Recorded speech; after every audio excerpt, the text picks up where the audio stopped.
প্রিয় দর্শক, আসসালামু আলাইকুম।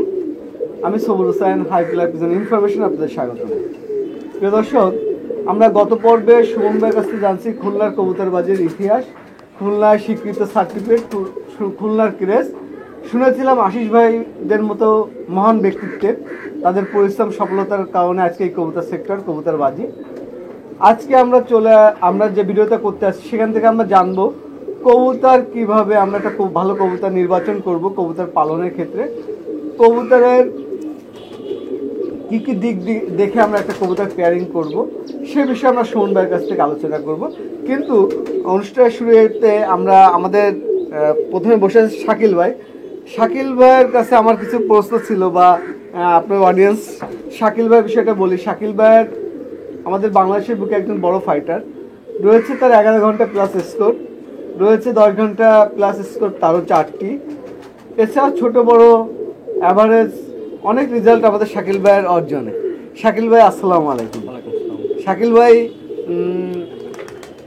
এই যে আজকে আপনি সুমন ভাইয়ের একজন ছাত্র, বা সুমন ভাইকে আপনি শিক্ষা মানে কবুতর সেক্টরের শিক্ষাগুরু বা উস্তাদ হিসেবে দেখেন, আসলে আপনার কেমন অনুভূতি হয় যে সুমন ভাইয়ের সাথে থেকে আপনার কেমন লাগে? যে সুমন ভাই তার পাশাপাশি থেকে আমার কবুতরবাজি করতে খুবই ভালো লাগে, বা তার পাশে আসার অনেক দিনেই আমার ইচ্ছা ছিল, কিন্তু বিভিন্ন কারণে বিভিন্ন সমস্যার কারণে আসা হয়নি বা আসতে পারিনি।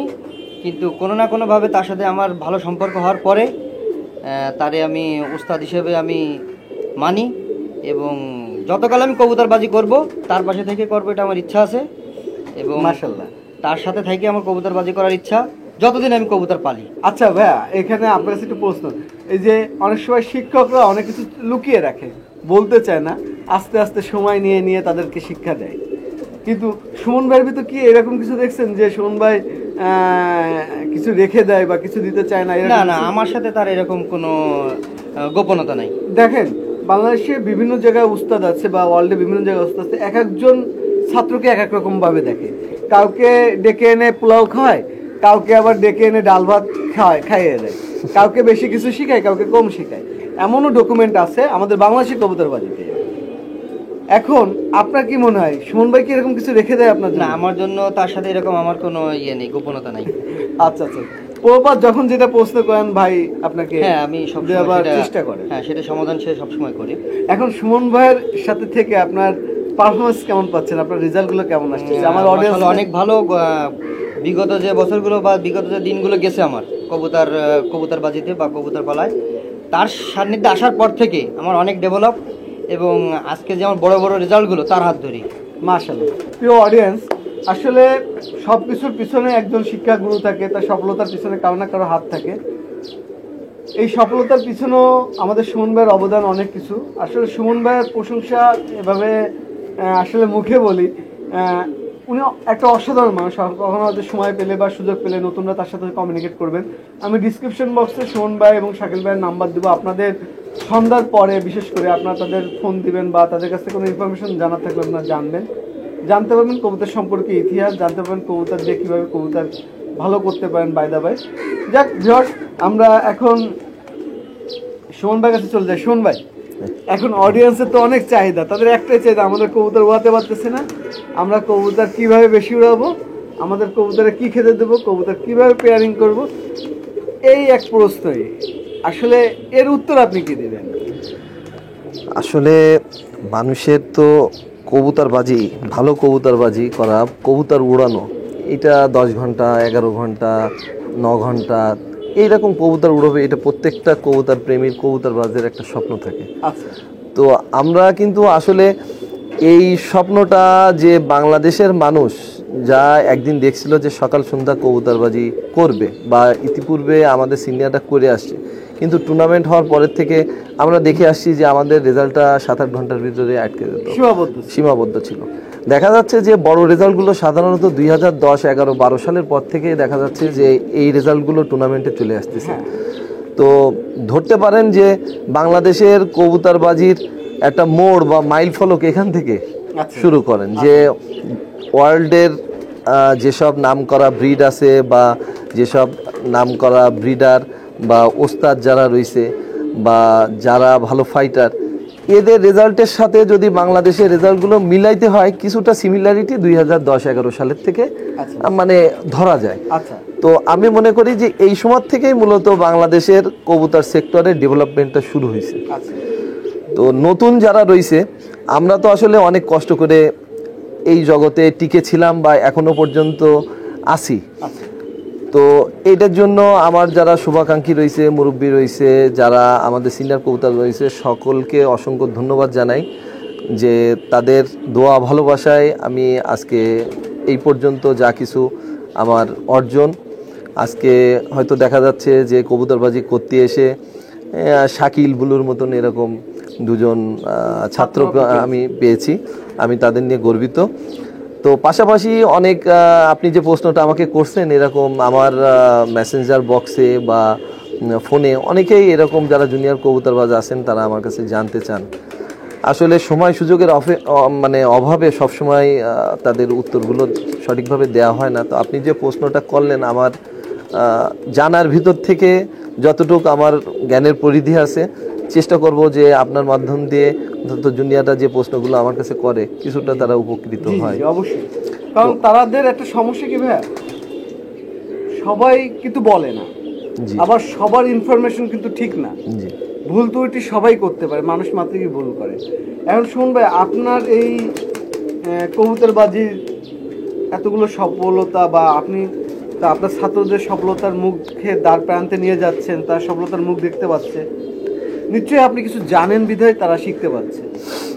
এখন নতুনদেরও ইচ্ছা হয়, হয়তো আপনাদের কাছে আসতে পারে না, তাদের কিছু শিখতে ইচ্ছা করে, সেক্ষেত্রে তাদের যে একটা টিপস দেন যে এই দিকগুলো তারা মেনটেন করে চললে তাদের কবুতরবাজিটা সহজ হয়ে যাবে। দেখেন, আমি প্রথমে বলি যে কবুতরবাজি করতে গেলে কবুতরবাজি তাকে মানাবে যার অফুরন্ত সময় আছে। আচ্ছা, আমি চাকুরি করলাম, ব্যবসা করলাম, কবুতরের পিছনে সময় দিলাম না, সকালবেলায় কবুতরের কটা খাবার দিয়ে চলে গেলাম, সন্ধ্যের পরে বাড়ি এসে কবুতরে খাবার দাবার দিয়ে ঘরে তুলে দিলাম, এই ধরনের মানুষরা কিন্তু কবুতরবাজিতে খুব বেশি আগাইতে পারবে না। কবুতরবাজি করতে গেলে কবুতরের জন্য আপনার প্রপার টাইমটা দিতে হবে। তবে যে কাজ কাম বাদ দিয়ে কবুতরবাজি করতে হবে এটা না, আপনি সকালবেলায় সঠিকভাবে 2 ঘন্টা সময় দিলেন, বিকেলবেলায় সঠিক টাইমে সঠিকভাবে 2 ঘন্টা সময় দিলেন, আপনার এটাই এনাফ।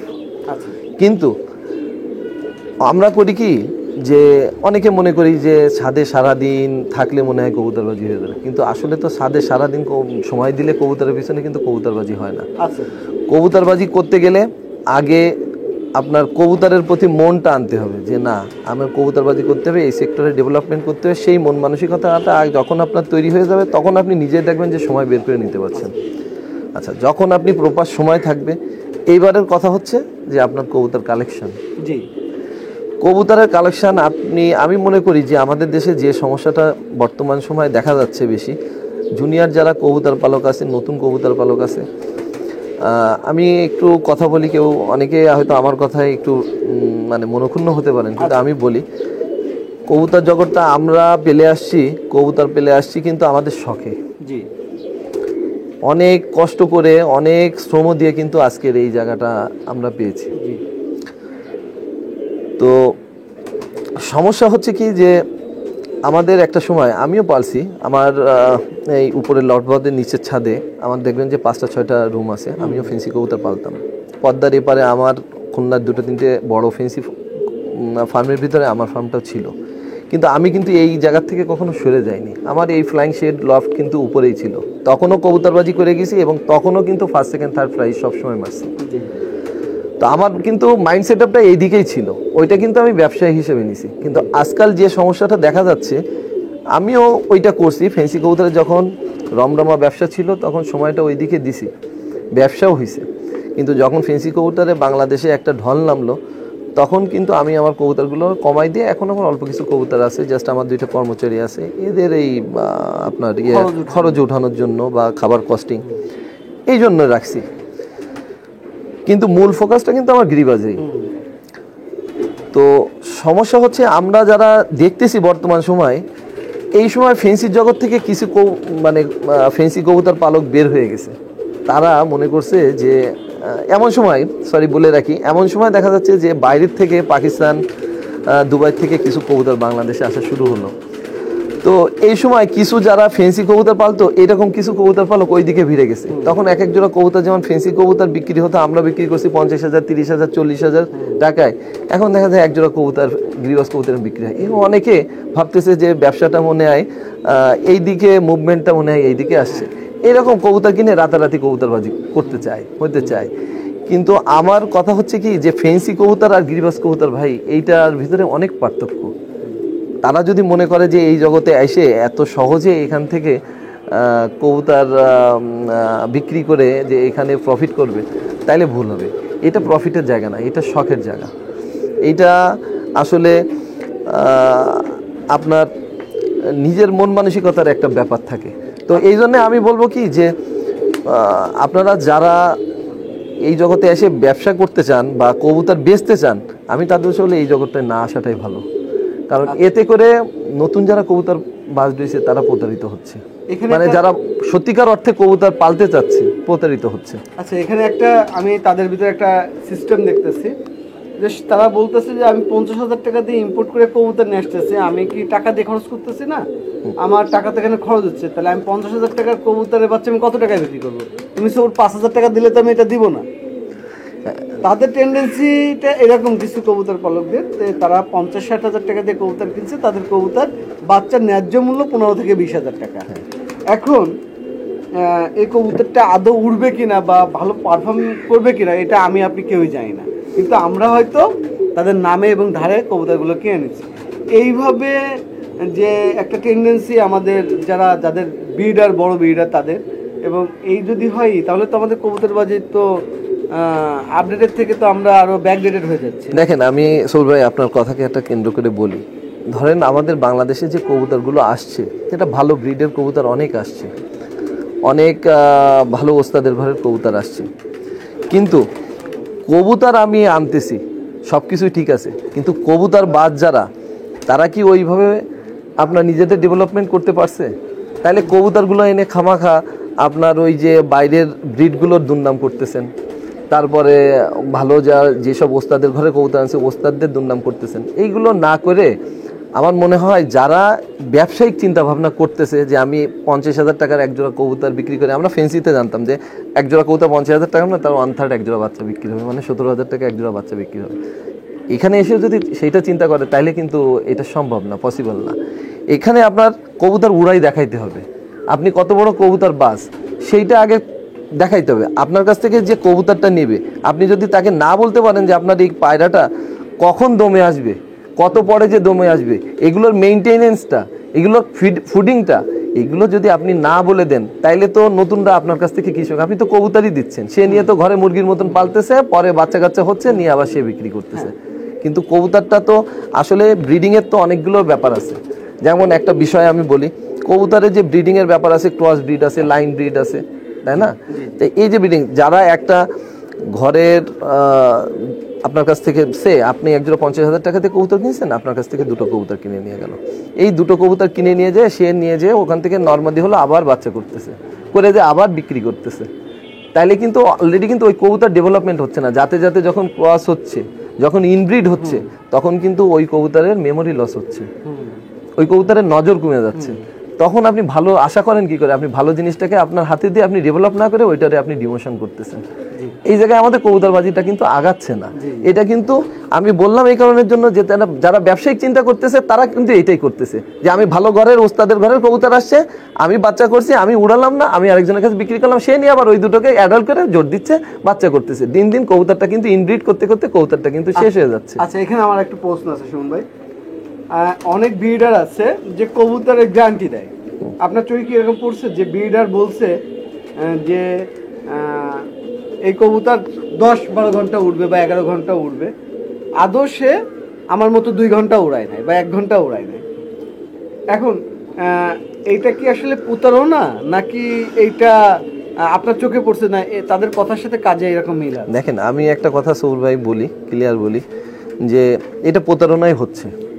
কারণ হলো কি, আমি সাধারণত কবুতর বেশি একটা বিক্রি করি না, হয়তো সম্পর্কের খাতিরে কিছু মানুষের কাছে কিছু কবুতর দেই, কিন্তু একটা কথা বলে দিই ভাই, আমি কবুতর 10 ঘন্টা উড়াইলে আপনি কিন্তু 10 ঘন্টা উড়াইতে পারবেন না। আচ্ছা। কারণ কিন্তু আমার এই 25 বছরের অভিজ্ঞতা দিয়ে কিন্তু আমার ট্রেন আপটা আমি কিন্তু আমার ভিতরে কিন্তু আমি কিন্তু রপ্ত করে নিছি। আপনি আমার কাছ থেকে কবুতর নিয়ে যাচ্ছেন, কিন্তু আপনি আমার কাছ থেকে কিন্তু আমার ট্রেনিং নিয়ে যেতে পারতেছেন না। আমার ট্রেনিং আমি মন থেকে তখনই আপনাকে দেব যখন আপনার সাথে আমার একটা হৃদ্রতা তৈরি হবে। জি আপনি টাকা দিয়ে কবুতর কিনে নিয়ে যাচ্ছেন, কিন্তু হৃদ্রতা কিন্তু তৈরি হয়নি। এই যে একটা ফারাক থেকে যাচ্ছে, এইটাই হলো বিষয়। আরেকটা বিষয় বলি, গ্যারান্টি দিয়ে যখন দিচ্ছি, আমি কবুতর 10 ঘন্টা কবুতর উড়াইছি, আমি এই কবুতরটা জীবনে কোনোদিন আজ পর্যন্ত গ্যারান্টি দিয়ে মানুষকে দিতে পারিনি যে ভাই আমার 10 ঘন্টা কবুতর হচ্ছে, আপনি 10 ঘন্টায় উড়াতে পারবেন। আমি গ্যারান্টিটা কোনটা দিই, আমি বলি আমার কবুতর 6-7 ঘন্টা উড়ে। এইটা মানুষকে বলি, কারণ কি একটা ভালো জিনিস 6-7 ঘন্টা ওড়া কবুতরটারে আপনার 10 ঘন্টা কবুতর উড়ানো যায় যদি আপনার ট্রেনিংটা ভালো হয়, আপনার ফিডিংটা ভালো হয়, আপনার পরিচর্যাটা ভালো হয়। তো ওইটাই কথাই একটাই যে আমি কবুতর দিচ্ছি কিন্তু আমি কিন্তু ট্রেনিং দিচ্ছি না। এই জায়গাটাই কিন্তু প্রতারিত হচ্ছে। এবং এই জায়গাটাই আমার কথা হচ্ছে কি যে এই জায়গাটায় একজন শিক্ষক দরকার, একজন শিক্ষাগুরু দরকার। কবুতরের পাশাপাশি যদি একজন শিক্ষাগুরু থাকে তাহলে দেখবেন এই নতুনটা আর প্রতারিত হচ্ছে না। আচ্ছা।